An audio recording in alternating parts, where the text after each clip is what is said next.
Islamophobia is a term that has been decorating the headlines of news more prominently in the recent years, as hatred toward Islam and Muslims increased year by year. The term Islamophobia was originally a political term that derived back in the 7th century, used to criticize the Oriental view of the Arab world, but was popularized by the media after the occurrence of the 9/11 tragedy.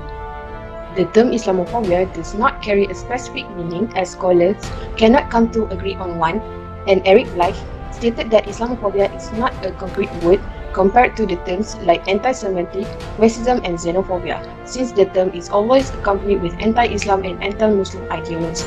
However, the definition that best defines the term is the one from the 1997 Runnymede Trust report, where it described the term as a convenient way to address fear and hatred toward Muslim and Islam, to justify negative attitudes towards the Muslim community, as well as to isolate Muslims from the mainstream political scene. It can be argued that the former President of the United States of America, Donald J. Trump, can be the embodiment of the definition from the report. It can be seen from his speeches that raise controversy and attract negative attention.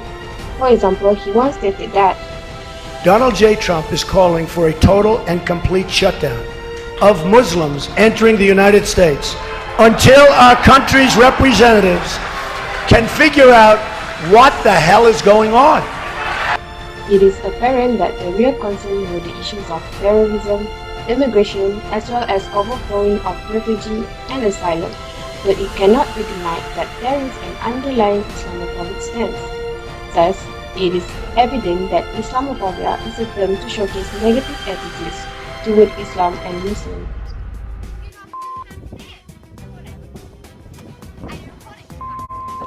This footage captures 3 girls who were assaulted by a 27-year-old woman for being Muslims.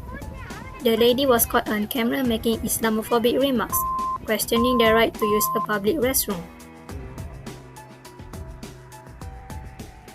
The term Islamophobia was popularized following the September 11 tragedy back in 2001. However, Islamophobia could be traced back in the early days of Islam. Historically speaking, we should know that the first victim of Islamophobia was Prophet Muhammad. During his time, he had to bear violent attacks and hateful remarks from the Quraysh tribe who opposed the preaching of Islam taught by him.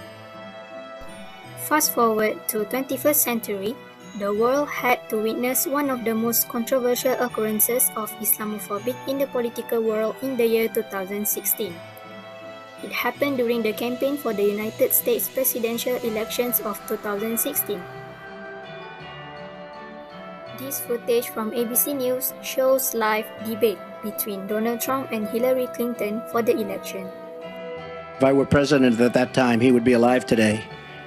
Because unlike her, who voted for the war without knowing what she was doing, I would not have had our people in Iraq. Iraq was a disaster. So he would have been alive today. Hence, Islamophobia is a critical issue that must be addressed if we are to live in a peaceful and tolerant society where everyone is valued and respected. Orientalism is a style of looking at the world that imagines, accentuates, exaggerates, and distorts contrast between Arab people and civilization, those of Europe and the United States. It frequently entails seeing Arab culture as unusual, primitive, uncivilized, and even dangerous. As a result, Orientalism impacts people's perception about Muslims, belief that radicals and terrorists are representative of Muslim-specific Islamophobia.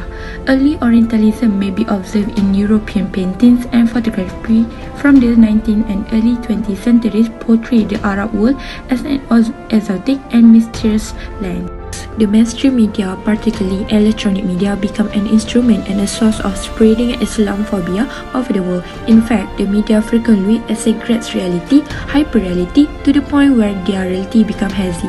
News regarding radicalism and terrorism, such as bombings and shooting, is frequently connected with radical Islamic organizations in order to develop a global impression about Islam. For example, the media has a crucial role in the propagation of extremism and terrorism, particularly after the WTC bombing on September 11, 2001. Most countries with the majority of non-Muslim do not personally know Muslim and only certain know little about Muslim.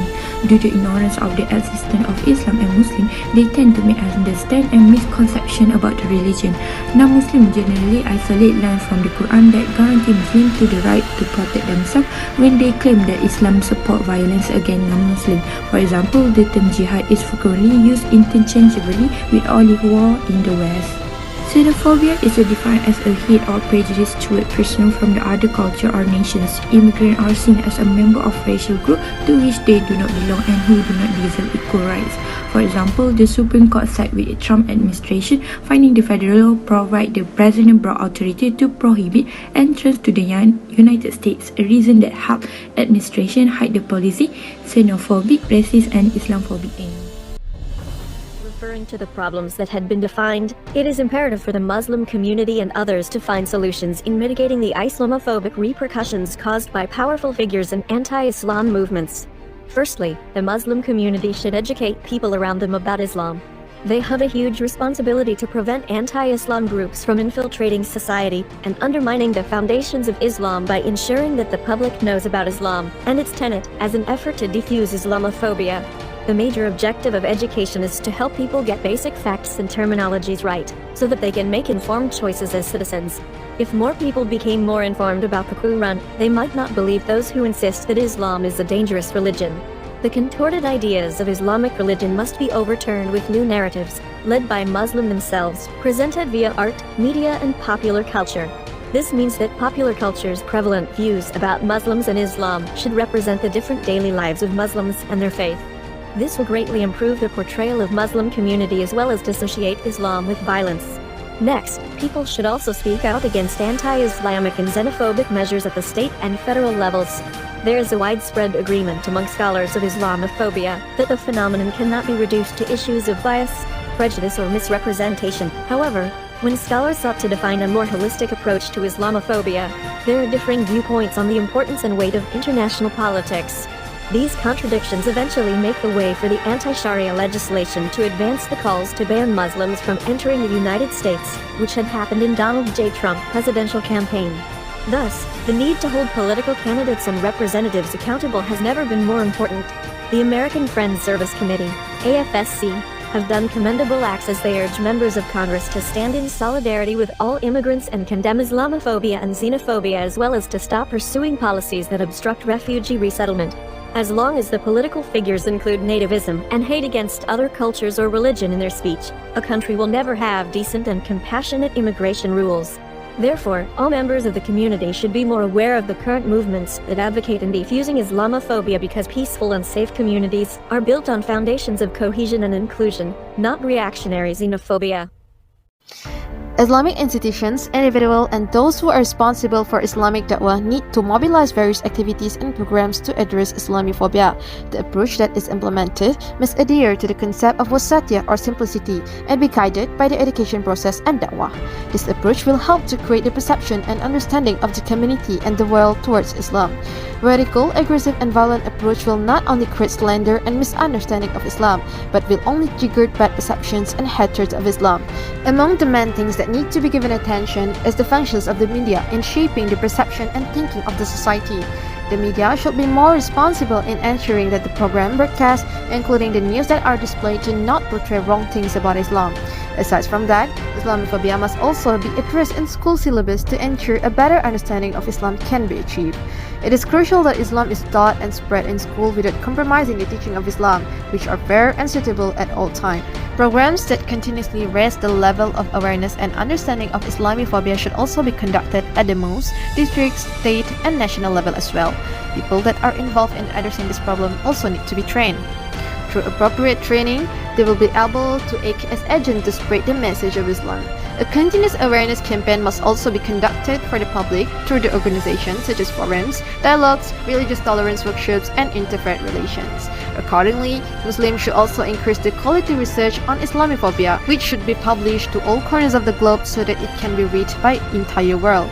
In conclusion, Islamic phobia is not a new phenomenon, and it can be reduced by taking proactive steps that include collaborations from all levels and have to be carefully and continuously trained to ensure that the beauty of Islam can be demonstrated to everyone.